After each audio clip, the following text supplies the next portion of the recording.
Hello everyone, welcome back to the channel Bharat Diwas. आज मैं एक बहुत ही गंभीर घटना के बारे में बात करने जा रहा हूं जो कि न्यूज में छाई हुई है। एक बंगाली लड़की जिसने पहलगाम आतंकी हमले की निंदा सोशल मीडिया पर की थी, अब उसे घिनौनी धमकियां मिल रही हैं। तो हुआ ये, जब उसने पब्लिकली इस हमले की निंदा की, कथित तौर पर तृणमूल कांग्रेस से जुड़े कुछ लोगों ने उसे रेप की धमकी दी। ये धमकियां बहुत तेजी से वायरल हो गई, जिससे पश्चिम बंगाल में गुस्सा और सांप्रदायिक तनाव बढ़ गया।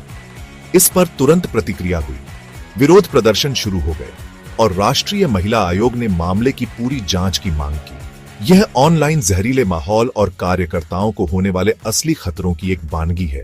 लेकिन बस इतना ही नहीं, एक अलग लेकिन उतनी ही परेशान करने वाली घटना में कोलकाता में एक प्रशिक्षु डॉक्टर के दुखद बलात्कार और हत्या से जुड़े एक विरोध प्रदर्शन में टीएमसी सांसद अभिषेक बनर्जी की बेटी के खिलाफ एक घृणित धमकी दी गई।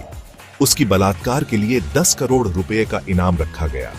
पश्चिम बंगाल बाल अधिकार संरक्षण आयोग ने पुलिस से कई कानूनी धाराओं के तहत कार्रवाई करने का आग्रह किया है। माहौल को और तनावपूर्ण बनाते हुए टीएमसी सांसद डेरेक ओब्रायन ने इस धमकी को गटर लेवल बताया, जबकि टीएमसी नेता साकेत गोखले ने बीजेपी कार्यकर्ताओं पर उंगली उठाई। इस तरह के राजनीतिक आरोप केवल विभाजन को गहरा करते हैं। और मानो इतना ही काफी नहीं था, ट्रेन में एक महिला ने एक आदमी को उसकी वीडियो बनाने पर टोका तो उसे धमकियां मिली, क्योंकि कथित तौर पर एक टीएमसी नेता ने उसकी निजी जानकारी लीक कर दी थी। राष्ट्रीय महिला आयोग को इस घटना के बारे में भी सूचित किया गया। याद रखें, ये जांच अभी चल रही है और पूरी जानकारी आनी बाकी है। उम्मीद करते हैं कि न्याय होगा और इस तरह के घिनौने व्यवहार की सार्वभौमिक रूप से निंदा होगी। आज के लिए बस इतना ही दोस्तों, जानकारी रखें और सुरक्षित रहें। ज्यादा अपडेट्स के लिए लाइक, शेयर और सब्सक्राइब करना न भूलें। अगले वीडियो में मिलते हैं। রীতিমতো আমি ধমকাচ্ছে যেন আমি ডিলিট করে দিই পোস্টগুলো, না হলে হচ্ছে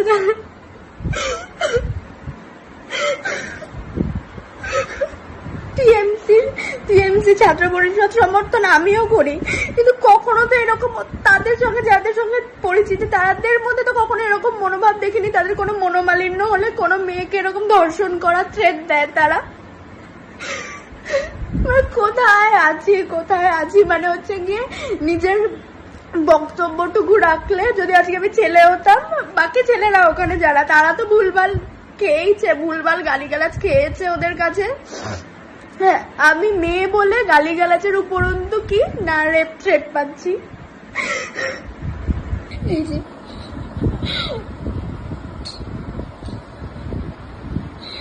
একটা ছেলে যে হচ্ছে এটা এফজে বারু,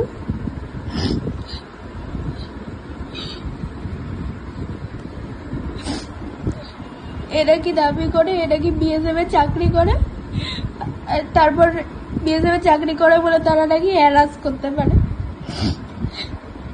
আর আরেকজন